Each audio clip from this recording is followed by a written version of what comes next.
So my name's Matthew Castle. I'm the head of application development in IT services at the University of Oxford. So you have a software developer here talking to a load of infrastructure people.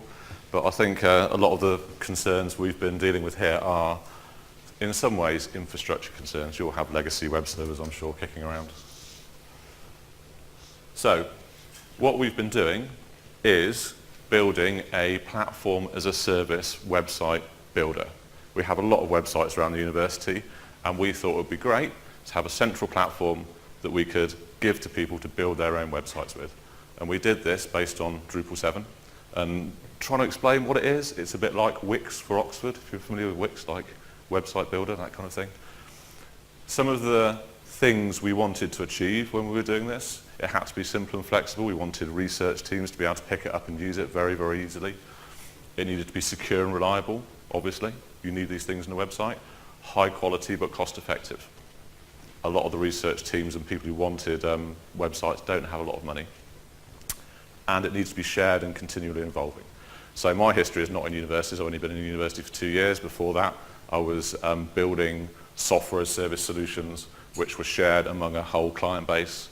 You could feed back functionality to other customers when it was built. So it was very important. We wanted it shared.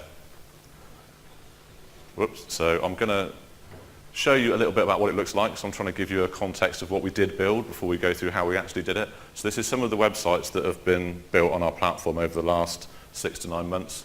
Now it's worth pointing out we didn't, as a team, build any of these websites. These websites were all built by people in our organisation by themselves, web content editors, people in research teams.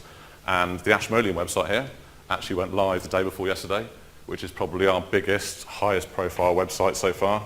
So we're all sitting there at 10 o'clock when the DNS switched over. Exciting, exciting. So why did we do this? Because this is obviously quite a mission, right? To build an institution-wide platform to manage websites. It's a big thing.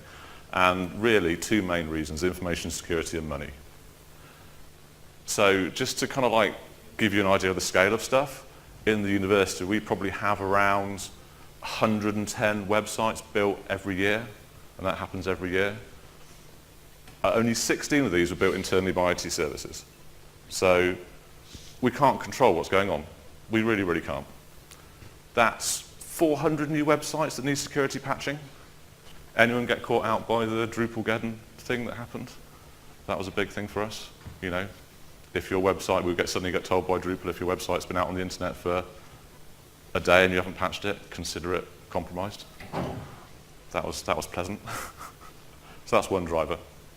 Also, if you look at that number, typical build cost of a website, 20k, third-party digital agency, that's around £2 million a year leaving the organisation because there is no other way to do it. Infrastructure people, obviously, there's huge hidden opportunity costs here as well. You've got people that should be doing research, should be doing stuff, who are looking after servers under the desk. Well, not literally, but you know, they've all got their pet web servers running their own particular CMS, and we wanted to get people away from doing that. And I was talking to a guy the other day who was, I really don't want to upgrade to the next version of Drupal because I'll spend 3 months doing an upgrade, and the site will look exactly the same as it does now, and I'll get nothing from it. There's no benefit in doing that. So, you know, we're trying to get them onto this platform so as we evolve it, their websites evolve and their websites get better as well. So that's some of the drivers. So this is the journey we went through over the last 2 years to try and get to where we are. We ran a pilot initially to try and get our heads around what we were trying to do. Was there actually any demand for it? Would people take it? We then went through a preview with a limited kind of like beta program with some of the departments. We then established a service around it. We then realised we hadn't got it quite right and had to re-architect a load of it, as you always do. So the pilot, so for the pilot, we asked for a modest amount of money, 100k, to set up a pilot. We tried to spend as much of that budget as possible delivering features. So this is one of the development team's first forays into doing agile development. So we went to talk to the infrastructure team and said, don't worry about capacity, we just have some old servers, rack them somewhere good, we'll put our stuff on it, because we don't want to spend a lot of money. And we wanted to make sure that as we went through building functionality, when we got to the end and we ran out of money, everything was working. So none of this kind of like waterfall stuff going on. And that was quite a challenge for a lot of the people around us, like project managers, like developers, like BAs, because they hadn't worked in that way before. But we got through it. We finished it and we filled our 15 site capacity in the first 6 weeks. Then we had to go cap in hand back to the infrastructure people and go, can we have a bit more capacity, please? And they were very nice to us and they gave us another 15 sites. So we filled those very, very quickly. So it was kind of a success. Pilot was good. We proved there was a demand for this kind of thing. And we got good feedback on its ease of use. So we moved on to a preview. So because the pilot was very much focused on features, the kind of like the architecture underneath it wasn't really very sound. We had to kind of like rebuild it to be, I'm not sure if that's actually better. I might need to change this picture. It's like, should be like a high rise or something. But. So some of the things it lacked, you can see the issues over there, it lacked kind of a lot of flexibility in design. The designs are quite fixed, so you couldn't do very much with the layouts of the pages. The underlying architecture was not scalable in the long term. And I don't know how much you guys know about how Drupal works, but our first implementation was very much, it's what's called a multi-site. So even though the code base is the same, the databases that underpin the websites, there's a different database for each website.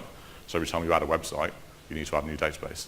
And like long term, we're going to be in thousands of sites within 3 or 4 years. That's not going to work. So we had to re-architect everything to be multi-tenanted so that we could have one huge database.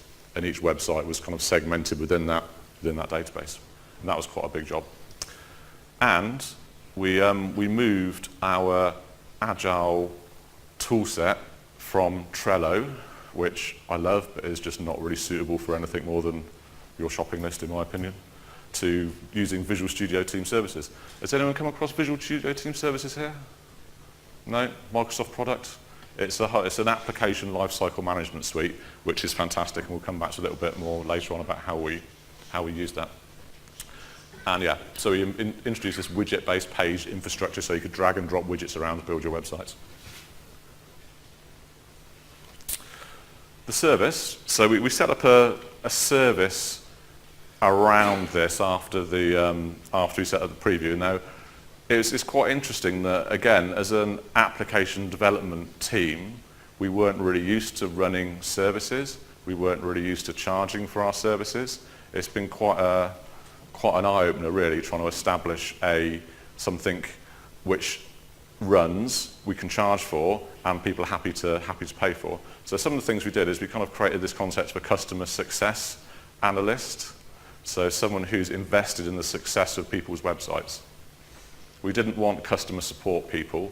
We have a lot of customer support people, and that's great. They do a great job of being reactive to people's problems.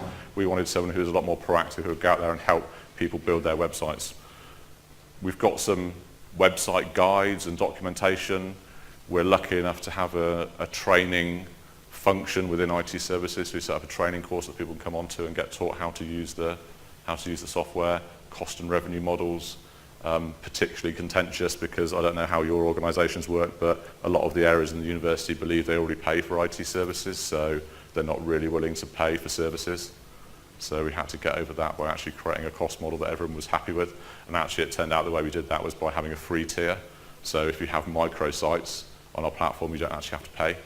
And then we've got tiering above that. If you have so many pages or you generate so much traffic, then you start to kind of bump up the levels. We also allow people to request features, and we'll develop features for them if they pay, and then we'll give them service credits, 20% service credits back on the cost of hosting. And the governance process, probably the most painful part of setting up the service was the governance process, because everyone thinks they have permission, everyone thinks they have permission to approve or deny other people having websites. And it's really hard to kind of say, well, there's no one stopping them going to WordPress if they want to, because of the devolved nature of Oxford. Anyone can do what they want. So we can't suddenly step in and be the website police. We're not doing that. This is a platform for building websites. It's not a platform for you to gain control over what websites the university has. And that was a very, very difficult conversation with a number of areas which really wanted to retain a lot more control than we could. We didn't have the mandate to decide who could decide at the end of the day. So. So after we'd done our pilot, done our preview with a few departments, set up our service, first incarnation was with the Humanities Department, who were great with us. The Ashmolean Museum came along and we said, and basically told us, well, we don't really like the way it looks. We want it to be better. So they went away to a digital design agency in London who made it better and shiny and sparkly, and then came back to us and said, can you make it look like that? And we're like, oh, we've just finished, really? But okay, that looks better. We'll make it better. And it's I like this analogy of, like someone said earlier, changing the engine on a moving car. Not sure how that would work, but changing the wheels on a moving car, same kind of thing, isn't it? You've got this thing, you've got loads of people on your web platform, which is there 24 hours a day. There's an expectation it's going to stay up, and you've got to do a huge, massive re-architecture underneath it to make it applicable to a new customer. How the hell do you do that? It's quite tricky. But you never get these things right the first time, do you, or the second time really? So you've got to keep re-architecting all the time. So you've got to find a way of doing that. Software's never static; it's always moving. So at this point, we'd got a lot better at our agile processes. We were doing regular deployments, so we work in 2-week iterations, 2-week sprints, and we deploy to production at the end of every 2 weeks, which is sometimes quite scary, but it seems to be working right at the moment. So how do you do these major changes when you're releasing every 2 weeks? You can't do everything in 2 weeks, right? It's just some stuff just takes longer. So we heavily use feature flags for that. So most of the functionality that we either add or remove, we can turn on or off on a site-by-site basis. So we can start building new functionality like new widgets, new page layouts, turn them on for a few beta program sites, and then when we're ready we can kind of turn them on everywhere. Then we can start turning off features that we don't want people to use anymore.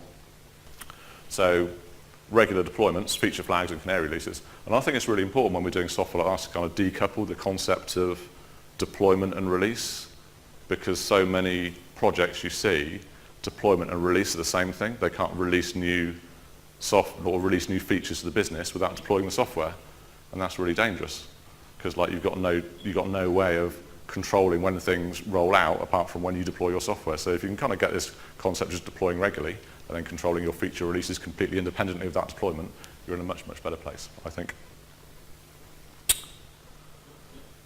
So that's kind of like what we did. I thought you might be interested in to figure out a little bit about how it works and how we work, some of the stuff I've covered on before.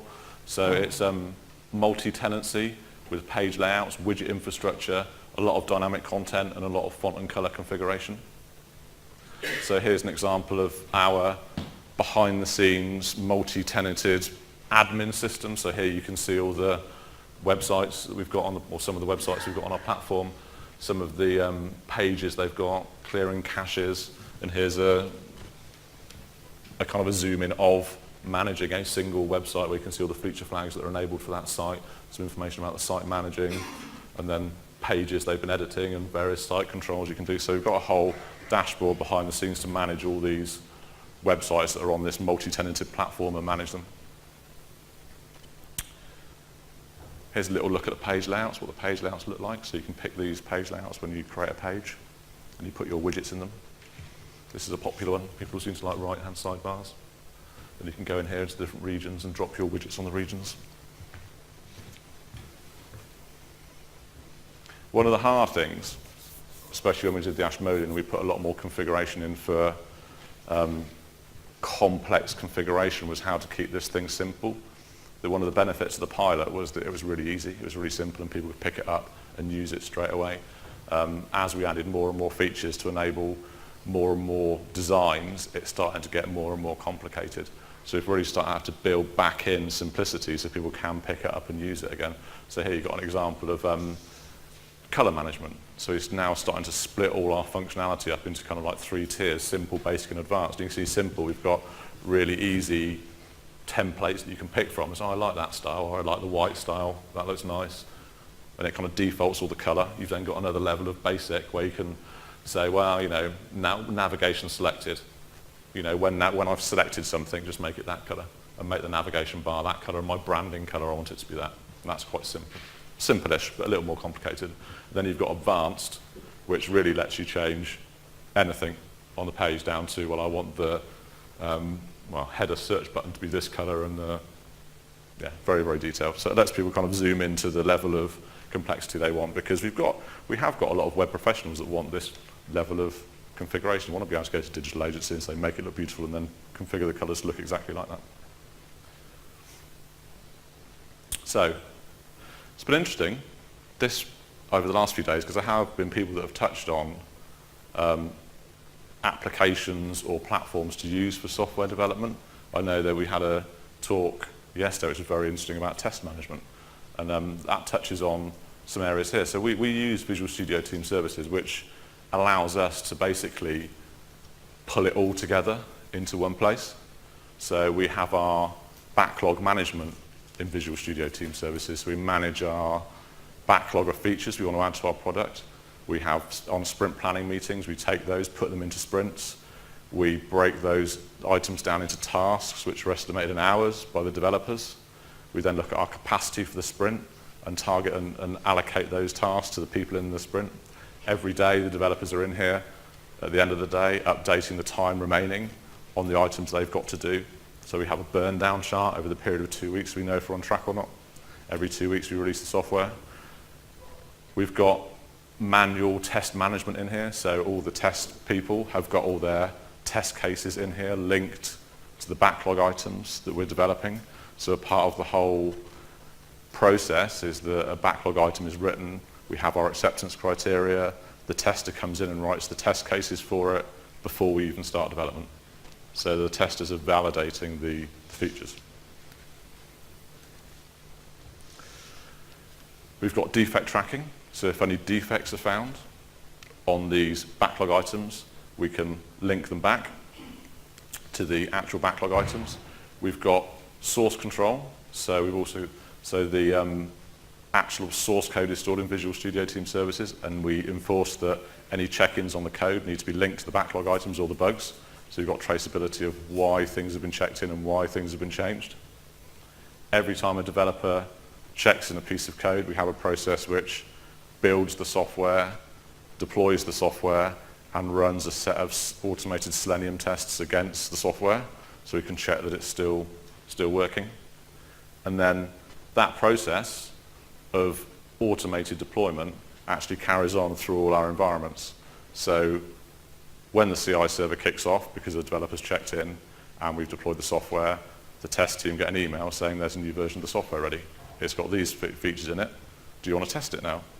And if they want to then go into the system and go, yeah, approve deployment, and that deploys it to the test environment, at which point the product owner gets an email going, there's a new release in testing. Do you want to deploy that release to the UAT environment? And if the testing's successful and they want to put it in the UAT environment, the product owner can go yes, and it gets deployed to the UAT environment, at which point the product owner gets another email saying, do you want to deploy this to the live environment?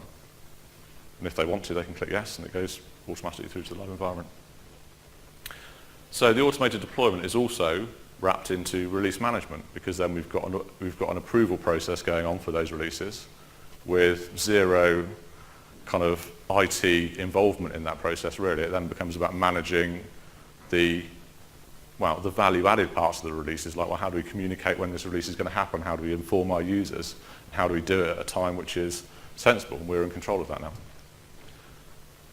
I don't personally think we'd have been able to deliver what we've done over the last 2 years without something like this process in use by our application development teams. It's helped us immensely, and you see a lot of other, or I've seen a lot of other organisations kind of do this with by plugging a lot of different systems together. Like, you can get Jira for backlog management, and you can use QTP for your test cases and automated test cases, and you can use Jenkins for your automated CI builds, and then you can go to Octopus deploys, do your deployments, and you can wire them all together, and it kind of will work.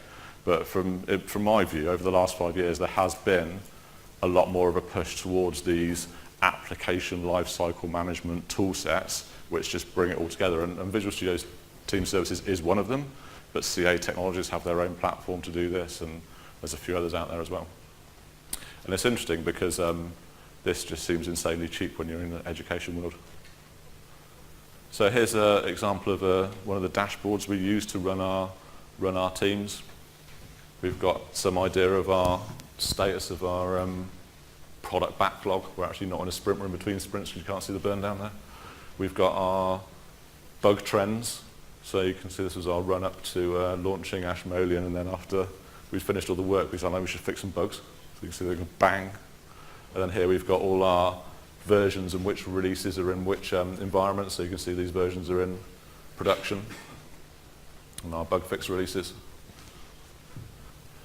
And we've got our test trends results, so this is our automated testing which happens every release, so you can see it's all looking pretty good.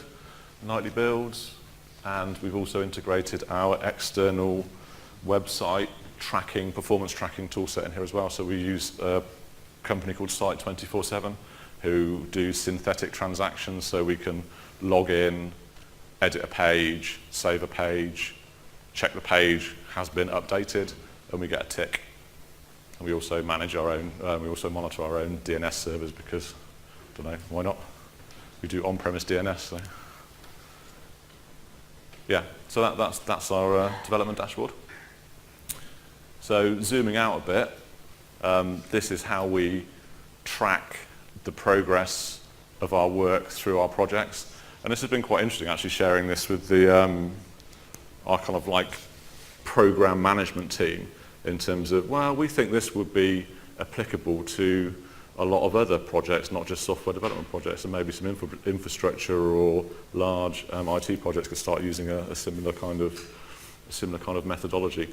So if you're a project manager, you'll probably might not recognize this, but it's very similar to the iron triangle, which we'll come back to. So at the start of a project, we get what we call a high-level backlog together. And at the start of our Ashmolean re-architecture, we pretty much thought we had about 87 days worth of work to do over the next 7 sprints. So we thought, well, we know how much capacity we've got each sprint. So there's some holidays around here, so capacity goes down. This is like the planned capacity. So we can draw a line from here to there. And like this is the line we should be tracking, right, if we're going to hit that deadline.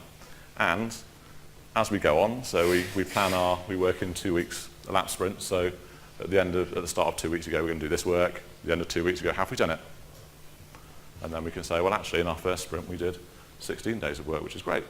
So the release burn down goes down, and we look at our backlog size. So there's 2 things which will stop this happening.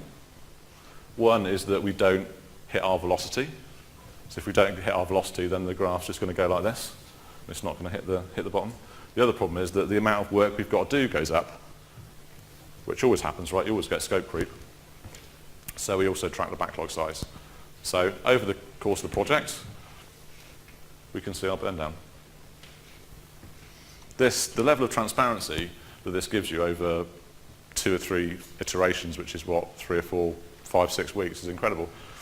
I find it very, very difficult now when I look at other projects that aren't tracking their amount of work they've got to do, how fast they're getting through the work, and if they're on target, I get very, very nervous. It's like, how do you know where you are? How do you really know where you are? I'm not sure a lot of projects really do know where they are a lot of the time. Yeah, regular retrospectives I think is very important as well. We do those every 3 weeks. We sit down and go, well, what can we make better? That's it. I've finished.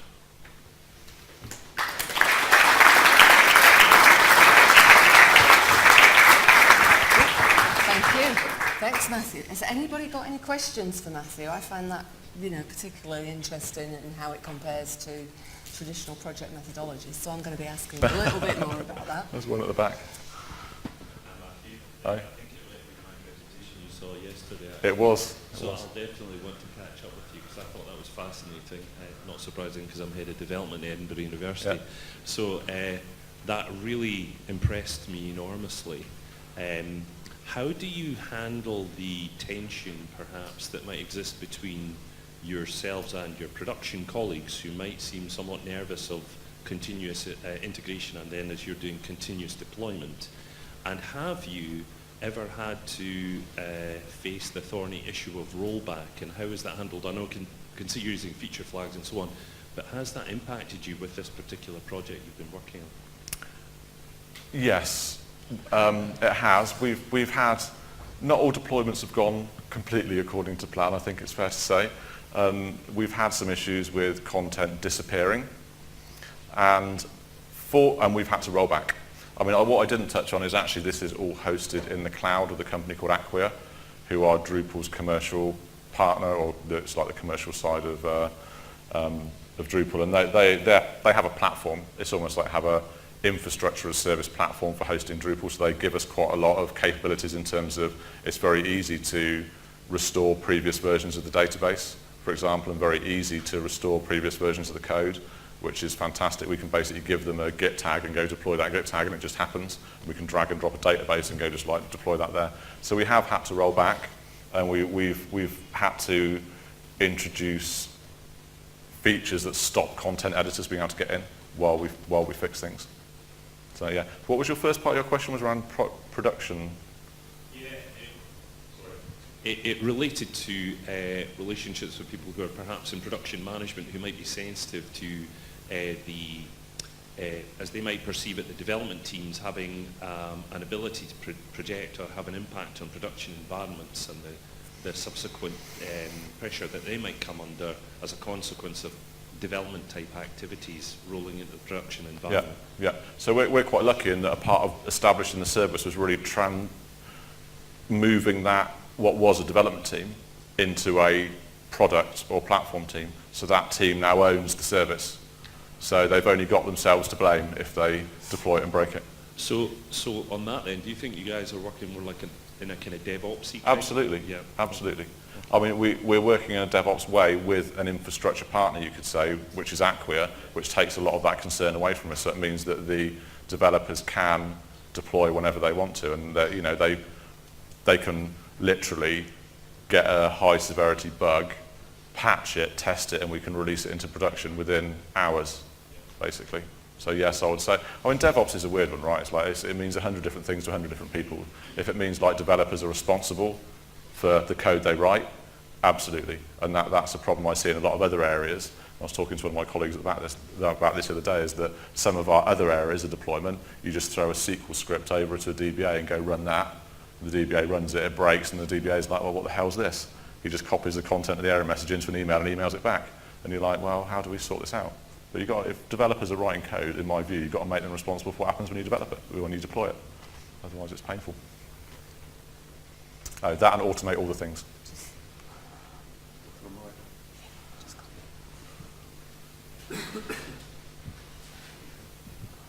Matthew, thank you for that. Looks wonderful. Wix for Oxford. Any thoughts about Wix for HE? Have you thought about whether you might take tenants from outside of Oxford? No. But we wouldn't. No, we wouldn't. No, we haven't thought about it. I mean, it's interesting that a lot of the ideas we got were from, I think it was Harvard in the States, who have an open source web platform based on Drupal that you can download and install and use if you want to. And it was actually from them we got the idea of a multi-tenanted architecture, and they're very open about how the mistakes they made in the past, which really informed the way we did our internal software architecture when we did our rebuild. We haven't really thought about it. Though I do hear that UCISA is looking for a new website. So if you want to come and have a chat, anyone that's in the room from UCISA, that could be an interesting outside of Oxford thing. Any more questions? No, I think we're done. I think they're all Good. hungry, Matthew. Thank you very much. But before you